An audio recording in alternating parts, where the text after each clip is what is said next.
So if you're here, then you must be in the right room because this is where all the cool stuff happens. Now, next up, we have Ian Stoker, game developer for Magical Time Beam.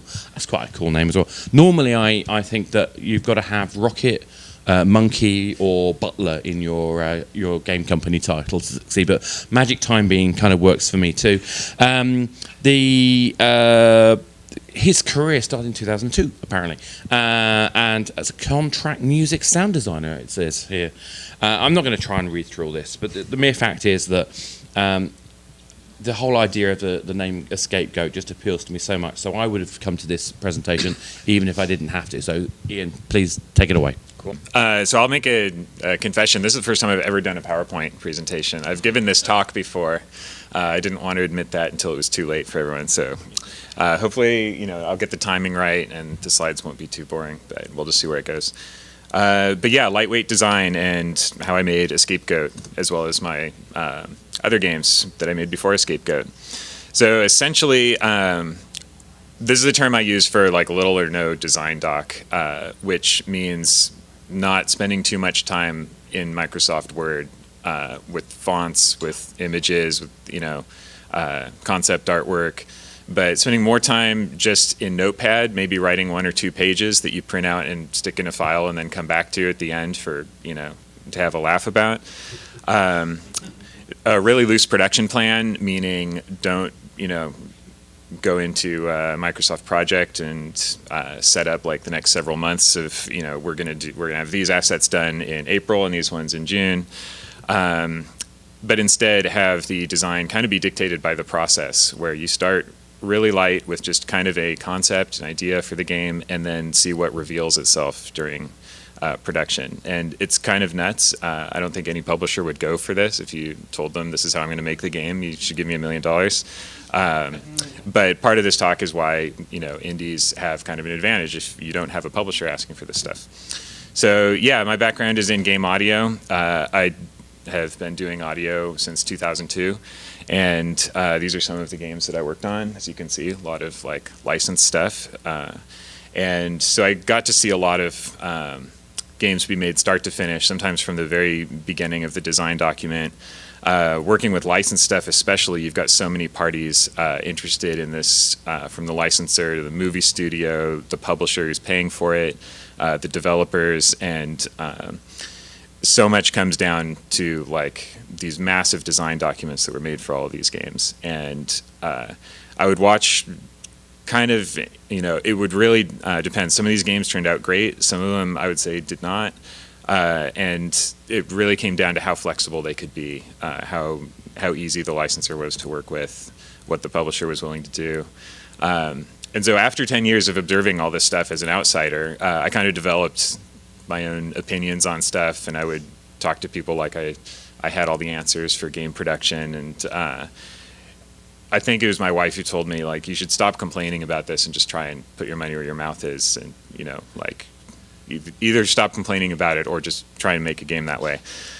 So yeah, my basic thing was just these games were over designed and over controlled from start to finish.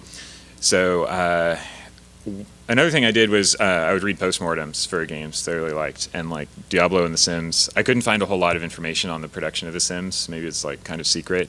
But one thing I know about Diablo is that it started out as a turn-based game, and the concept of it being a real-time kind of dungeon crawler game came up as they made it. And if you look at like early prototypes, it was totally a turn-based game. So if they'd been forced to stick to the original design, I mean, it may not be where it is now. So the first thing I made in 2009 was this tower defense dungeon crawler called Soulcaster. And this is a final screenshot from the game. I did all the art myself, which is why it looks like this. I don't have an art background, so I just went with pixel art, something that I could do on my own. And this is the design document that I wrote for Soulcaster. It fits in 2 pages, printed. So it's almost impossible to read from where you guys are. But basically, the red text is stuff that was completely changed in the final. Blue text is stuff that's partially changed. So Yeah, if I had just gone through with the original plan, I don't think it would have actually been a good game, because a lot of my ideas up front were bad. They were just hypotheses about what would be fun, because it was kind of an experimental design. I wanted to have a game where you're basically playing Gauntlet, but you cannot attack. All you can do is summon warriors to attack for you who are stationary, and so it becomes a tower defense game in that sense, that you've got these units that'll attack enemies. The concept of not having an attack, though, that actually came up in the middle of design. It was a suggestion my brother made to me, because early on you could just attack enemies directly along with your guys, but it was actually there's nothing special about it. You didn't have to be too strategic. It became more of a button masher. Once I took away the attack, it actually really came together and became like its own design, its own innovation, I think. So yeah, when I set out to make this, like kind of the charter for how I was going to do it was just show up at the coffee shop and work for 3 to 5 hours a day on this every day. This was not the first game project that I had started on my own, but I wanted this to be the first one that I didn't burn out on after 2 weeks of trying to just do these 12-hour sprints and go really gung-ho about it. So I wanted to be very conservative and save energy for the next day. And it worked really well, like 5 months to make my first game, and that was with me learning everything about making games. I had to read what pathfinding was and how to do that. And I really credit it to just keeping the time per day to like a manageable amount. For project tracking, I invented this system that uses Notepad. If you guys don't know, in Windows Notepad, if you hit the F5 key, it does a time and date stamp. And so I could clock in and out. And all I would do is at the very top of the document, I would have like 3 to 6 bullet points of really manageable next things I could do. Not like do pathfinding, but like look up pathfinding on Google, or have it. The very first ones were like draw a tile to the screen, and just getting these incremental things in. That helps so much when I would leave off at the end of the day and have to start the next day. I could kind of remember where I was, and there would be one of those tasks that would be manageable, and it was kind of like the Mega Man stage select screen where you have options and you don't just have this one thing you have to do. You can kind of pick your path. These were some of the things I discovered in Soulcaster. These were early prototypes. You might recognize the graphics from other games. I just plagiarized from sprite sheets.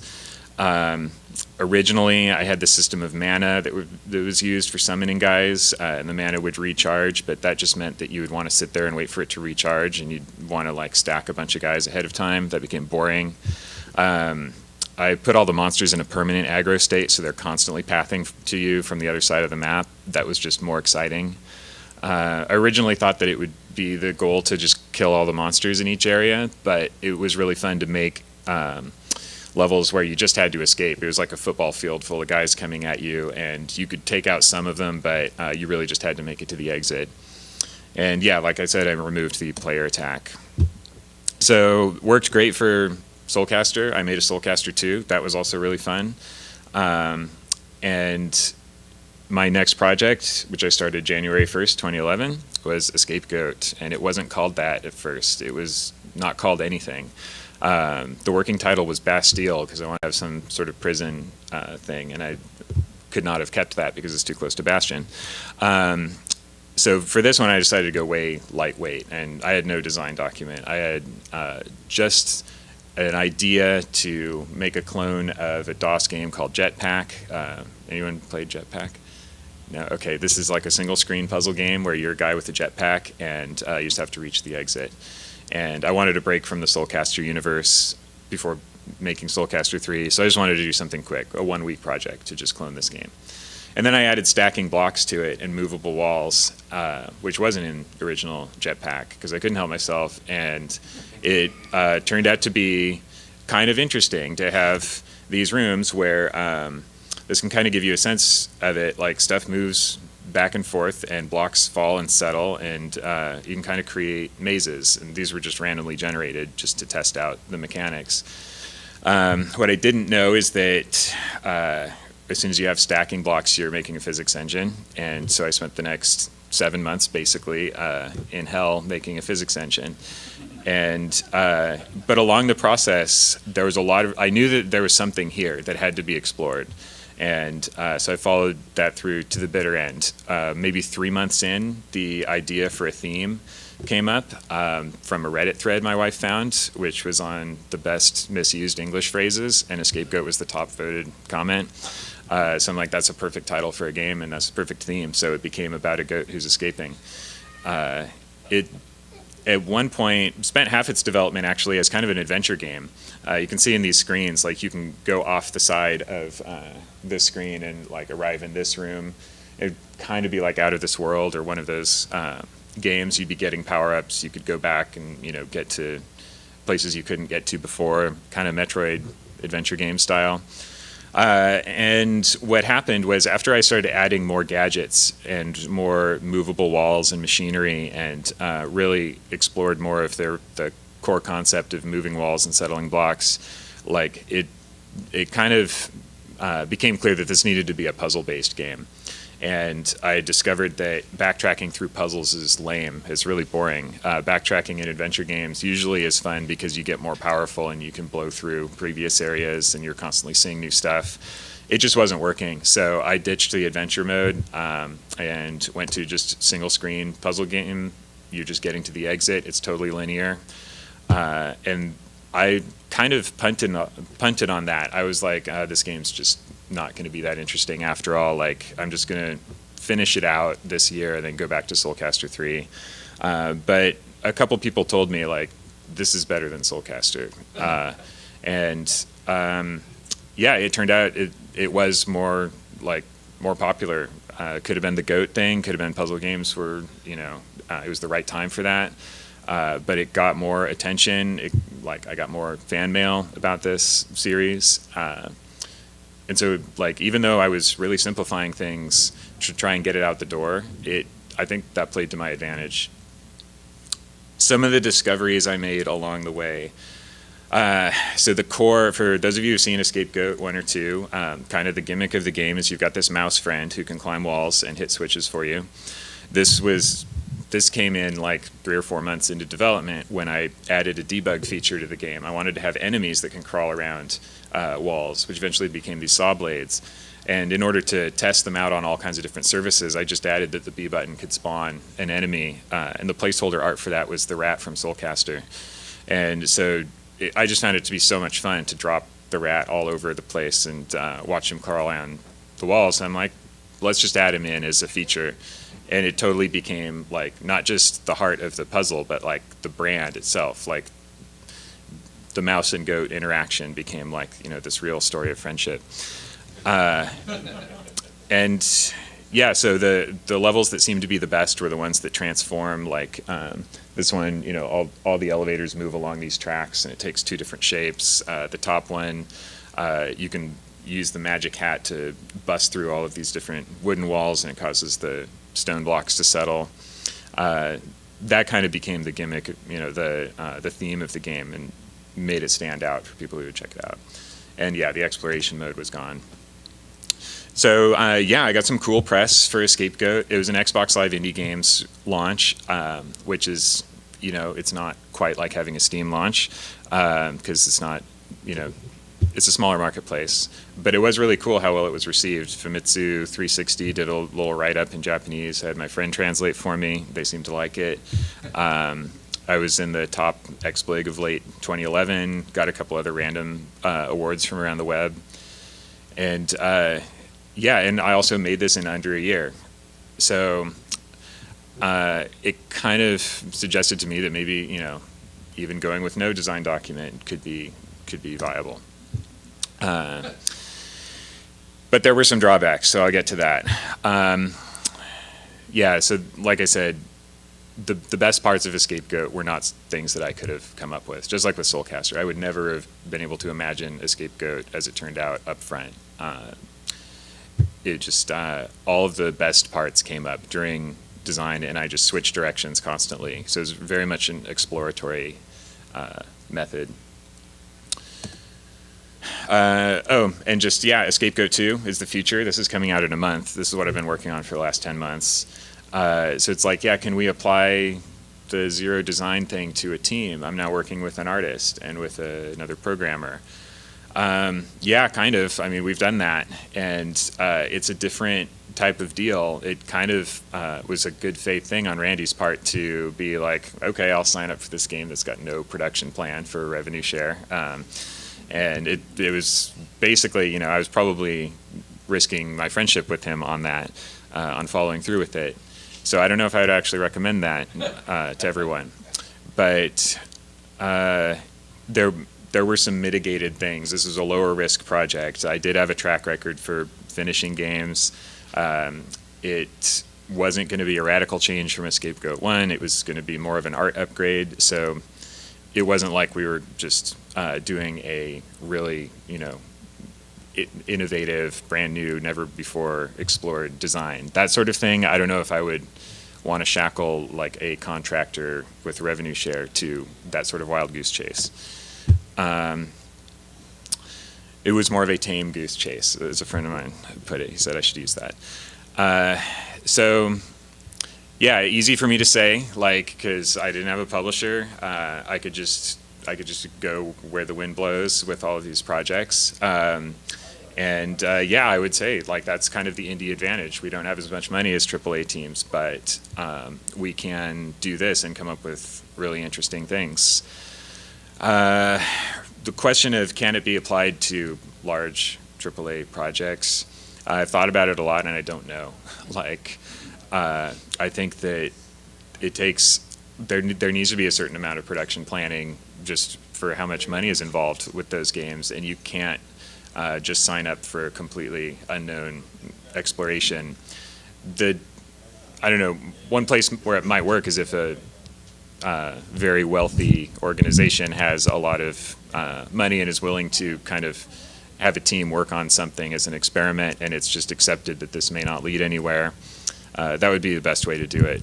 But for like a team where money is a real problem or an issue, I don't know, like finding ways to mitigate the amount of innovation you do is still probably something you need to do.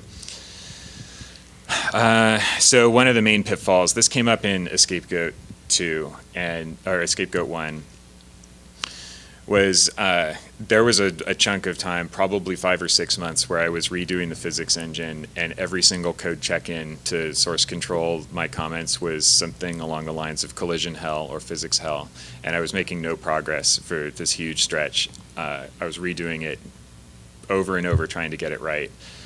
And I really should have reached out for help earlier. I was just like so convinced every single day that this would be the day that I fix it, and it wasn't. Just over and over, I had that experience. It was a Groundhog Day scenario. And so maybe one way to prevent that is to have like somewhere in the production, if you are going to set up a milestone, it can be a cutoff date for when you stop doing new things, new risky things, and then switch over just to the known world of like, we've got all our new mechanics in, we're just building out the game, all the content, all that stuff. By the way, I noticed that a lot of projects I worked on, like a lot of the AAA games, they would do things the other way around. They would be like, we've got to have all these assets in the game. Let's build all the assets at the same time as we prototype the new ideas. And then about a week before final, it'll be like, oh, we finally see what this game looks like and plays like. Like, wow, we should have like maybe done some different things. It was way too late to do anything about that. So, and yeah, one technique I used since the very beginning, since Soulcaster 1, is if I have an amazing new idea that I come up with a week before final, I make a promise to try it out in the sequel. And so that's why I make sequels. It's because I've got all these stacks of ideas. Attending conferences also really helps. That's one form of reaching out, and it forces you to show your game off, and that is a real wake-up call. Not just for getting playtest feedback, but also for forcing you to have something playable and done and not buggy at a particular time, which is kind of like a mini launch, really helpful. And beta testing parties is a great way. You know, invite 20 friends over for free beer and pizza in exchange for playtesting your game. When that's on the calendar and the evite is set, that's a launch date, and there's nothing you can do. You're going to be humiliated if you don't come up with something to show. So that helps. And then, yeah, the production purgatory, this is what I would describe as like kind of the endless physics hell that I went through with Escape Goat. I really should have, when I went to GDC 2 years ago, I went to one talk by Squirrel Iserloh on physics and was just furiously taking notes, and I'm like, oh my God, this makes so much sense. Like, I've got to try all of this when I get home. And it revolutionized how I looked at it, because it's like, yeah, wow, people have solved all of these problems I'm dealing with. I really should have thought about this. One other thing is early feedback. So I showed some early builds of Escape Goat when it was an adventure game. I also showed, like when I was prototyping it, there was a multiplayer mode where the second player plays as the mouse. There were a lot of kind of experimental things in there, and I got great feedback, but I also got a lot of opinions where people were like, this is the direction you should take the game. And everyone had their own opinion on that, and they were all completely different games. And I kind of got stuck trying to please everyone at once for like a month before I was just like, screw it, we're not doing adventure, we're not doing multiplayer, we're just focusing on down to the, back to basics. So yeah, I think there's a point at which it's too early to ask for feedback.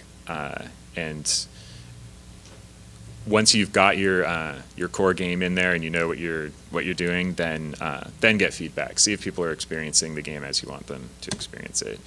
So yeah, basically what it boils down to is leave yourself the freedom to explore interesting ideas as they come up, because the best ideas sometimes come up once you get started.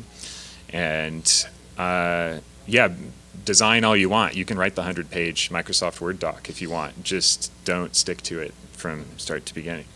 It can be really humorous to look at that once you've finished the game and be like, oh wow, this is nothing like what I planned to do.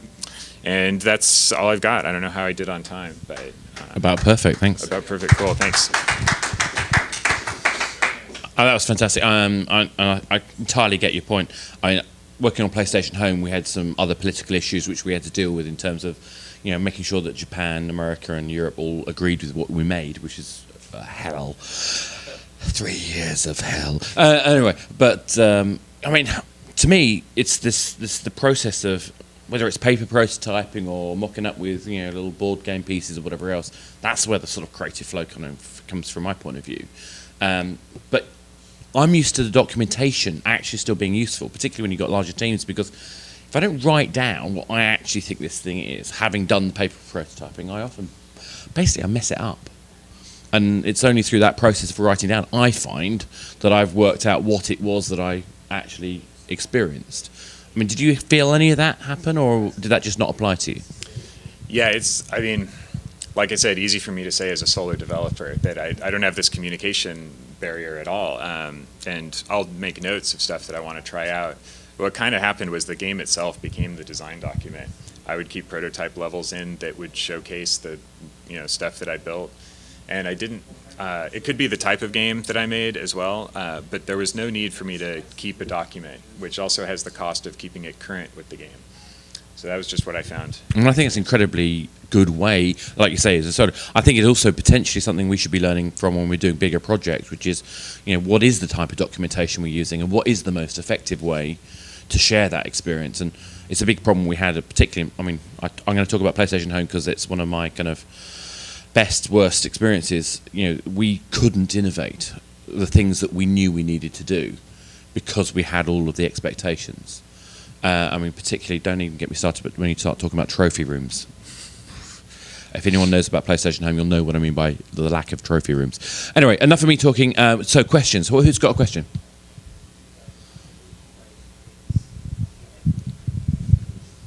Yeah, I have a few questions. First, you mentioned that you had a certain amount of hours. Were you doing something else?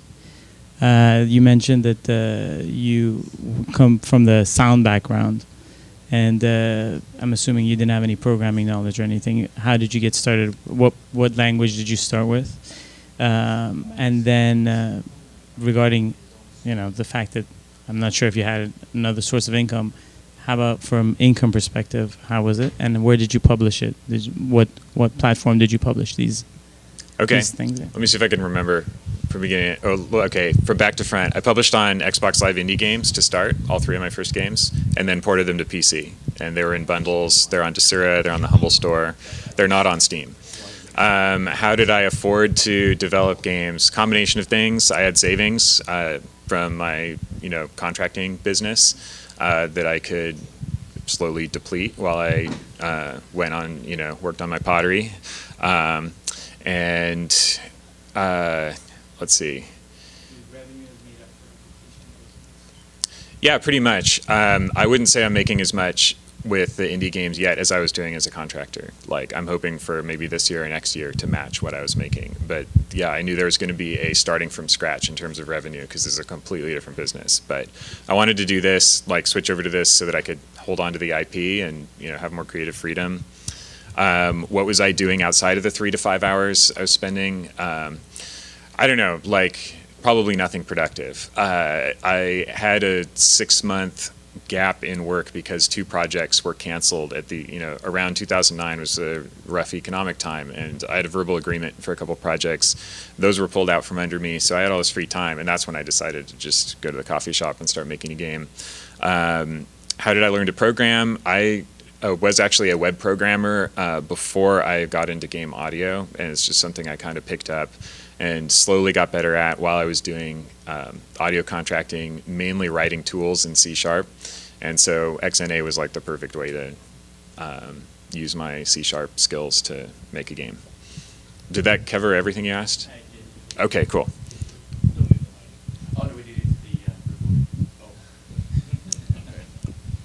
Just a quick question.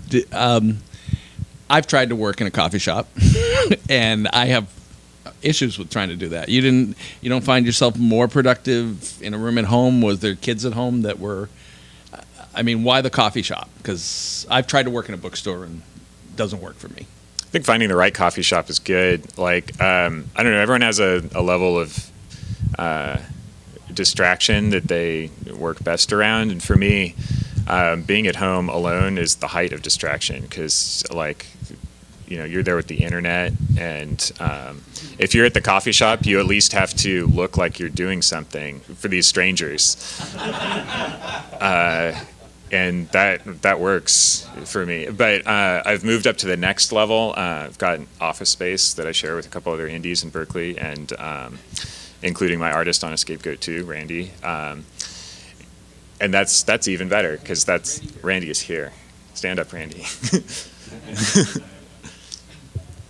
I'm with you on the coffee shop thing. Although I've upgraded mine, I now sit in the BAFTA members bar, which sounds fancy, but it's not quite that. It's really nice, but it's not much more than a coffee shop. So, any more questions?